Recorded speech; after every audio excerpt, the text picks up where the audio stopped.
दोस्तों, क्या संसद में अमित शाह द्वारा पेश किया गया बिल पास करवाना इस सरकार के लिए नामुमकिन है? कहीं ऐसा तो नहीं कि ऐन वक्त में सत्र खत्म होने से पहले इस तरह का बिल पेश करके नरेंद्र मोदी और उनकी सरकार ने वोट चोरी वाले आरोपों से कुछ वक्त के लिए ध्यान भटकाने की कोशिश की है? आखिर इस बिल के वरिष्ठ वकील और राज्यसभा सांसद कपिल सिब्बल ने कैसे परखच्चे उड़ाए?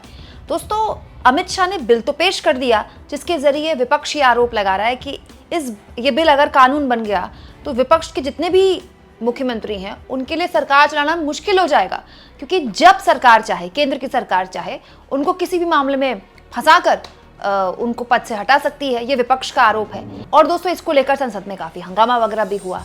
लेकिन अब इस पूरे मामले में एक नया एंगल दिया है राज्यसभा से सांसद और सुप्रीम कोर्ट के वरिष्ठ वकील कपिल सिब्बल ने। कपिल सिब्बल ने कुछ देर पहले एक प्रेस कॉन्फ्रेंस करते हुए धमाका कर दिया, ये कहते हुए कि अमित शाह बिल पेश तो कर रहे हैं, लेकिन ये वो भी जानते हैं कि वो ये बिल पास नहीं कर पाएंगे। क्यों? क्योंकि कपिल सिब्बल का कहना है दोस्तों कि अमित शाह और उनकी सरकार के पास इतना बहुमत ही नहीं। दरअसल दोस्तों, संविधान संशोधन करना पड़ेगा इस बिल के लिए, और संविधान संशोधन के लिए 2/3 बहुमत की जरूरत है। कपिल सिब्बल ने कहा है कि 2/3 बहुमत तो इसके सरकार के पास है ही नहीं, गठबंधन के सहयोगियों को मिलाकर भी नहीं है, एंड पूरे एनडीए के पास भी नहीं है। दोस्तों, बिल्कुल ऐसे ही बात तृणमूल कांग्रेस की सांसद महुआ मोइत्रा ने भी बोली थी। उन्होंने भी कहा है सोशल मीडिया में लिखकर कि ये सरकार जानती है कि वो ये बिल पास नहीं करवा पाएगी, क्योंकि उसके पास संविधान संशोधन करने के लिए 2/3 बहुमत चाहिए, जो कि उसके पास नहीं है। तो बड़ा सवाल ये है दोस्तों, जो कपिल सिब्बल ने अपनी प्रेस कॉन्फ्रेंस पे उठाया, जो कि आगे आपको सुनाऊंगी। वो ये कह रहे हैं कि आखिर ये बिल लाया क्यों गया। दरअसल कपिल सिब्बल ये कहते हैं दोस्तों कि ये जो सरकार है, ये शुरुआत से ही जब से बनी है, ये मानव अधिकारों के खिलाफ है। जानबूझकर ऐसे काम किए जाते हैं जिससे देश के नागरिकों को जो संविधान मानवाधिकार देता है उसका उल्लंघन हो। और तो और दोस्तों, कपिल सिब्बल ने सीधे सीधे केंद्रीय मंत्री अमित शाह से सवाल पूछ लिए कि आपने राजनीति में स्वच्छता की बात तो कर दी, लेकिन आप ये बताइए कि पिछले 11 सालों में कितने सरकार के मुख्यमंत्रियों पर केस दर्ज हुए, कितने केंद्रीय मंत्रियों पर केस दर्ज हुए? केस तो सारे विपक्षी नेताओं पर दर्ज हो रहे हैं। आपके नेताओं पर केस ही दर्ज नहीं होंगे तो वो जेल कैसे जाएंगे? साथ साथ में दोस्तों, कपिल सिब्बल ने अमित शाह को एक और बात याद दिलाई कि ये लोग गलतफहमी ना पालें कि ये हमेशा सत्ता में रहेंगे, क्योंकि सत्ता हमेशा किसी के पास नहीं रहती, और जब ये सत्ता से जाएंगे तो यही कानून इनके खिलाफ भी हो सकता है। सुनिए दोस्तों, कपिल सिब्बल ने इस प्रेस कॉन्फ्रेंस में क्या बोला। उनको सुनना इसलिए जरूरी है क्योंकि पता चलता है कपिल सिब्बल ये कह रहे हैं कि दरअसल वोट चोरी का मुद्दा इतना बड़ा हो गया कि इस सरकार को ध्यान भटकाने के लिए एक मुद्दा चाहिए था, जबकि ये सरकार जानती है कि वो कैसे भी करके भी कर ले, ये बिल कानून नहीं बनवा पाएगी, संसद से ये बिल पास नहीं होगा। लेकिन सबसे पहले तो ये बात है कि ये बिल कभी पारित हो ही नहीं सकता, क्योंकि ये संविधान का एक संशोधन है, और अमेंडमेंट के लिए, कॉन्स्टिट्यूशन अमेंडमेंट के लिए इनको 2/3 बहुमत चाहिए। इनके पास 293 वोट हैं इस समय एनडीए सरकार के पास, और 363 चाहिए 2/3 के लिए। तो निश्चित रूप से ये बिल कभी पारित हो ही नहीं सकता। लेकिन एक चीज़ मैं आपके द्वारा देश के सामने रखना चाहता हूँ कि पिछले 2014 के बाद हमने ऐसे ऐसे कानून देखे जिनके लागू होने से मानव अधिकारों और मानवाधिकार जो संविधान ने हमें दिए हैं वो छीनना चाहते हैं। ऐसे कानून संविधान में और संविधान को और संविधान के ढांचे को दीमक लगाते हैं। और आपको मालूम है कि दीमक का नतीजा क्या होता है? अच्छा खासा ढांचा अगर दीमक लग जाए तो बर्बाद हो जाता है। लोकतंत्र को बर्बाद करना इनका मकसद है। हम ये देखा जिस तरह से बिहार में एसआईआर को लागू इन्होंने किया, और जिस तरह से वोटर लिस्ट बन रही है, जिस तरह से लाखों के नाम कटे जा रहे हैं, जिस तरह से कोई एडिशन नहीं हो रही, जिस तरह से बीएलओ काम कर रहे हैं,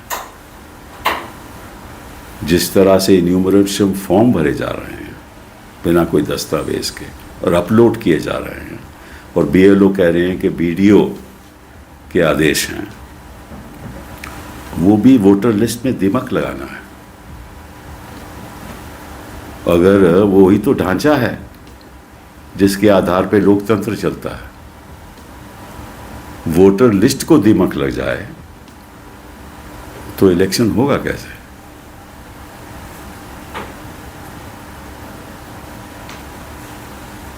तो इनकी मंशा क्या है? आपको मालूम है कि भाई जैसे ही कोई एफआईआर होती है तो मंत्री के खिलाफ होती है तो तुरंत या तो सीबीआई उसको गिरफ्तार कर देती है, और सीबीआई अगर न भी गिरफ्तार करे तो उसी बीच ईडी पीएमएल के अंतर्गत उसको गिरफ्तार कर देती है। और अगर जो नया कानून है हमारा, उसके द्वारा अगर किसी आरोपी को हिरासत में लिया जाए तो आपको मालूम है कि कई महीने सालों साल लग जाते हैं बेल लेने में। केजरीवाल जी उदाहरण हैं, जैन साहब उदाहरण हैं, मनीष सिसोदिया उदाहरण हैं, हेमंत सोरेन उदाहरण हैं, कई ऐसे उदाहरण मैं आपको दे सकता हूं। तो मैं आपसे और गृह मंत्री जी से पूछना चाहता हूं आपके द्वारा कि गृह मंत्री जी, कोई आपका केंद्र के मंत्री के खिलाफ कभी कोई एफआईआर हुई? और जिस प्रदेश में आप सरकारें चला रहे हो उनके किसी मंत्री के खिलाफ एफआईआर हुई? तो आपकी मन की सोच है वो तो जाहिर है। आप ये ना सोचना कि जनता समझती नहीं। कुछ लोगों को गलत फहमियां होती हैं कि वो सत्ता में रहेंगे और रहते और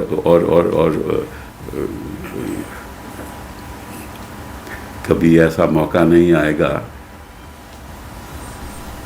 कि कोई और सत्ता में आ जाए। इसीलिए ये सब काम हो रहा है ना कि वोटर लिस्ट को ऐसे करो, बढ़ा दो, काट दो, ऐसे कानून लागू कर दो, विपक्ष के मंत्रियों को हिरासत में ले लो।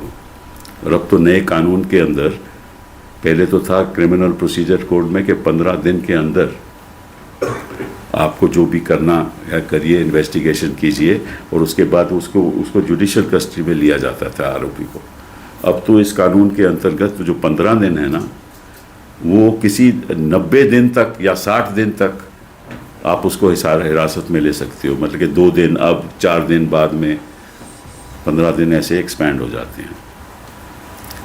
तो आपका तो मन यही है ना कि जहाँ चुने हुए मुख्यमंत्री हों उनको निकाल दो। हालांकि आप कर नहीं सकते क्योंकि आपके पास बहुमत नहीं है, और आप कोशिश कर रहे हो कि जो मामला बिहार में हो रहा है, जिस तरह से जो जनता अपना रोष दिखा रही है, और जिस तरह से राहुल और तेजस्वी की मीटिंग्स में जनता सुनना चाहती है कि क्या हो रहा है, तो उसको भी आप डाइवर्ट करना चाहते हो कि किसी तरीके से। आपको मालूम है कि कानून कभी लागू हो ही नहीं सकता, फिर भी लाना है।